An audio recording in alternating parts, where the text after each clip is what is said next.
On April 2nd, 2012, in a quiet neighborhood of Phoenix, Sarah Collins found something that turned her world upside down. It wasn't a minor issue, it was a discovery that would change her life forever. What she uncovered inside her own home was more than she could ever have imagined. This secret led to lies, betrayal, and eventually death. The Collins family, who once seemed like any ordinary family, would soon face a situation that would leave their peaceful community in shock. Everything Sarah thought she knew was about to come crashing down, and it would start with this one fateful moment. For years, Sarah Collins believed her marriage to James was strong and stable. They had built a life that many would envy: a beautiful home, a loving daughter, and a peaceful suburban existence. Their daughter, Emily, was 14, smart and full of life. She excelled in school and spent her afternoons playing soccer with friends. On the outside, everything seemed perfect, but things weren't as perfect as they appeared. 6 months before everything fell apart, Sarah's mother, Maggie, moved into their home. At 58 and struggling financially, Maggie needed help, and Sarah welcomed her in without hesitation. However, what seemed like the right decision soon began to create subtle tension. What Sarah didn't know was that her mother's presence would slowly unravel the life she thought was unbreakable. As the months went by, small but unsettling changes began to creep into Sarah's life. James, who had always been attentive and warm, became distant. He started coming home late from work with vague excuses about meetings or last-minute dinners. When he was home, he seemed distracted, often retreating to their bedroom to make phone calls or spending long hours on his computer. Conversations between them became strained, limited to everyday topics like their daughter's schoolwork. Sarah tried to brush it off, telling herself that James was just under stress from work. After all, being a financial advisor wasn't easy, but a nagging feeling deep inside told her something wasn't right. She pushed that feeling aside, not ready to face what was coming. That all changed on April 2nd, 2012, when her world was about to be turned upside down. The Collins family had always been the picture of a typical suburban life. Their home was a spacious, well-kept 2-story house with a front yard Sarah took great pride in maintaining. Emily, their 14-year-old daughter, was thriving both in school and socially. She had a close group of friends and a love for soccer that kept her busy most afternoons. Sarah and James had been married for over a decade, and to anyone looking from the outside, their life seemed ideal. They shared responsibilities, raised their daughter together, and hosted family gatherings that painted the image of a perfect household. But beneath that surface, cracks were starting to form, unnoticed by everyone except Sarah, who couldn't shake the growing distance in her marriage. What once felt stable and predictable was slowly slipping away. 6 months before everything unraveled, Sarah's mother, Maggie, moved into their home. Maggie had recently faced financial troubles after losing her home, and Sarah, being a devoted daughter, didn't hesitate to take her in. Maggie, a 58-year-old widow, had always been close to Sarah, and the arrangement felt like the right decision at the time. Though it took some adjustment, especially for James, who had gotten used to having the house to themselves, they all settled into a routine. Maggie helped around the house, and her presence provided some comfort for Sarah. However, what started as a family supporting each other soon became an unexpected source of strain. The dynamics in the house shifted, and Sarah, busy managing everything, didn't yet realize that her decision would soon contribute to the crumbling of her world. After the initial shock of Maggie's death, panic set in. As time passed, James's behavior became more unsettling. He was no longer the attentive husband Sarah once knew. He started coming home later than usual, often with excuses about work. When he was at home, he seemed distracted, spending more time on his phone or his computer, barely engaging in conversation. The warmth that used to be between them had faded, replaced by awkward small talk and forced interactions. He avoided eye contact, and any conversation about their relationship or feelings was shut down quickly. At first, Sarah tried to be understanding, thinking that work stress might be the cause. But deep down, she couldn't ignore the growing gap between them. It was more than just busy schedules. It felt like he was hiding something. The once solid bond between them was slowly unraveling, and Sarah felt increasingly alone in her own home. On the morning of April 2nd, 2012, everything changed. Sarah had just dropped Emily off at school and was getting started with her usual household chores. As she tidied up, she noticed something strange in James's drawer while putting away his clothes. Beneath a pile of neatly folded socks, she found a phone, one she had never seen before. It wasn't James's usual phone, and the discovery immediately sent a chill down her spine.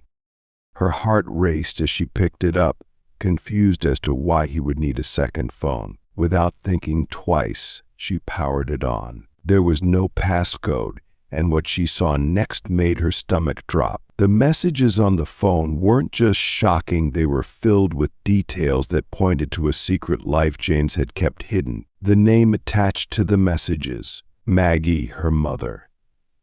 In that moment, Sarah's entire world shattered.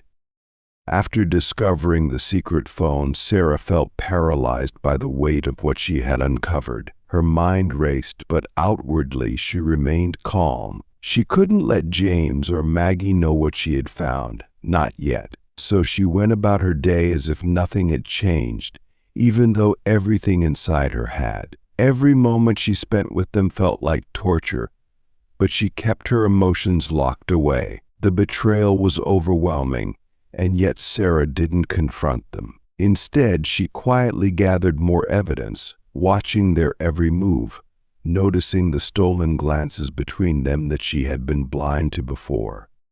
She couldn't sleep, couldn't eat, as she played over every conversation, every moment in her head, trying to understand how she had missed it. But she kept it all inside, waiting for the right time to reveal what she knew. As the days passed, the tension in the house grew thicker with each interaction. Sarah became hyper-aware of everything James and Maggie did. Every time James left the house or Maggie seemed too cheerful, her mind raced with suspicion. She started paying closer attention to their body language, the lingering eye contact, the subtle changes in their tone when they spoke to each other. The atmosphere in the house felt heavy, almost unbearable, yet no one spoke of the growing unease. Sarah's silence became more difficult to maintain, and every small interaction felt like a constant reminder of the betrayal. She moved through her days feeling disconnected, pretending everything was normal, but inside she was falling apart. The house, once a place of comfort, now felt like a prison where secrets and lies lurked in every corner. By April 8, 2012, Sarah could no longer contain the anger and hurt that had been building inside her. The tension had reached its peak, and she knew it was time to confront the truth. That evening, the house was quiet. Emily was asleep, and James sat in the living room, unaware of what was about to unfold. Sarah, with a heavy heart and cold determination, walked in and placed the secret phone on the coffee table in front of James. The moment he saw the phone, his face turned pale. He stammered, trying to find an excuse, but Sarah cut him off. She demanded the truth. James fumbled through weak explanations, denying at first, but when Sarah pressed him, the weight of the lies became too much. He finally admitted the affair, claiming it was a mistake, a moment of weakness. But to Sarah, it wasn't just a mistake, it was months of betrayal with her own mother. As the confrontation escalated, Maggie walked in, unaware of what was happening, only to be met with Sarah's fury. Everything Sarah had held inside came pouring out, and in that moment, nothing would ever be the same again. In the heat of the argument, Sarah's emotions spiraled out of control. Maggie's attempts to explain herself only fueled Sarah's rage. The betrayal from the two people she trusted most was too much to bear. As the shouting grew louder, Sarah's eyes locked onto a heavy silver candlestick sitting on the mantel. Without thinking, she grabbed it, her mind clouded with anger and pain. In a split second, she swung it with all her strength at Maggie. The sound of the impact echoed through the room as the candlestick struck Maggie's head. She collapsed instantly, blood pooling around her on the floor. James stood frozen, shocked by what had just happened. Sarah, still holding the candlestick, couldn't comprehend what she had done. The room fell into a deadly silence, and in that moment, their lives were changed forever. Maggie was dead, and there was no turning back. Still in disbelief, begged Sarah to think clearly. He knew they couldn't explain what had just happened as it was. In a rush of fear and desperation, they agreed to stage the scene to make it look like an accident. They spent the night trying to clean up the mess, moving Maggie's body to the bottom of the stairs to make it appear as if she had fallen. The hours dragged on, with both of them working in silence, trying to erase the evidence of what had truly occurred. But no matter how much they cleaned, the weight of what they had done hung heavily in the air. By the next morning, James knew they couldn't delay any longer. At 7:30 a.m., he made the 911 call. His voice was shaky as he reported that Maggie had fallen down the stairs and wasn't breathing.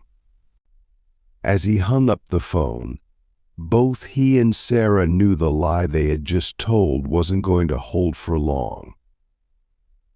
The truth had a way of surfacing, no matter how hard they tried to cover it up. When the police arrived, the scene didn't sit right with Detective Michael Reyes. A seasoned investigator, Reyes had seen countless cases, and something about this one felt off from the moment he stepped into the Collins home.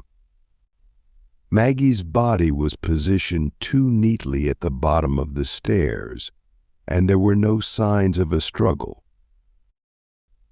Nothing was out of place. The candlestick, lying nearby, seemed too obvious. Reyes noted how calm Sarah and James appeared for a couple who had just witnessed such a tragic accident. The story they gave about Maggie falling while rushing down the stairs felt rehearsed, almost mechanical. Reyes began to dig deeper, quietly observing the details and taking mental notes. He trusted his instincts, and they were telling him this was more than just a simple fall. As the investigation continued, his doubts grew. Something wasn't adding up, and he was determined to find out what. He knew the truth was lurking just beneath the surface, waiting to be uncovered. By April 10th, 2012, the autopsy report confirmed what Detective Reyes had suspected all along. The blow to Maggie's head was not consistent with a fall down the stairs. The report detailed the severity of the injury, noting that the force required to cause such damage couldn't have come from a simple stumble. The impact had been too precise, too powerful. This revelation shifted the entire investigation. What was initially believed to be a tragic accident was now considered a potential homicide. With this new evidence in hand, Reyes shifted his focus. He knew that someone in the house was hiding the truth, and the staged scene only made their guilt more obvious. The investigation ramped up, and Reyes began treating Sarah and James not as grieving family members, but as suspects. The case had taken a darker turn, and the truth was slowly coming to light. As the investigation intensified, the pressure on Sarah became unbearable. Detective Reyes conducted separate interviews with both her and James, digging deeper into their stories. While James stumbled through his version, Sarah remained composed, sticking to their agreed narrative. But Reyes could see the cracks in her facade. Each question pushed her closer to the edge, and it became clear that she was struggling to keep her story straight. By April 17, 2012, during a second round of questioning, Sarah finally broke. Unable to bear the weight of the lies any longer, she confessed. Through tears, she admitted to killing her mother in a fit of rage. She insisted it wasn't premeditated, that it was a crime of passion, driven by the unbearable betrayal she had discovered between James and Maggie. Sarah's confession marked a turning point in the case. The truth was out, and there was no going back. Sarah's confession led the case swiftly to trial. On June 3, 2012, the trial began at the Maricopa County Courthouse, drawing significant media attention due to the shocking nature of the crime. The courtroom was packed with onlookers, all eager to hear the salacious details of the affair and the murder that followed. The prosecution, led by Assistant District Attorney Rachel Martinez, painted Sarah as a woman consumed by rage. Martinez methodically laid out the affair, the night of the murder, and Sarah's attempts to cover it up, arguing that the act was deliberate, not a moment of passion. The defense, however, portrayed Sarah as a victim of emotional abuse, pushed to the breaking point by the betrayal of both her husband and mother. They argued that Sarah had acted out of overwhelming pain and heartbreak, not cold-blooded intent. After 2 weeks of intense testimony, the jury deliberated for only a few hours. On June 18, 2012, they returned with their verdict guilty of second-degree murder.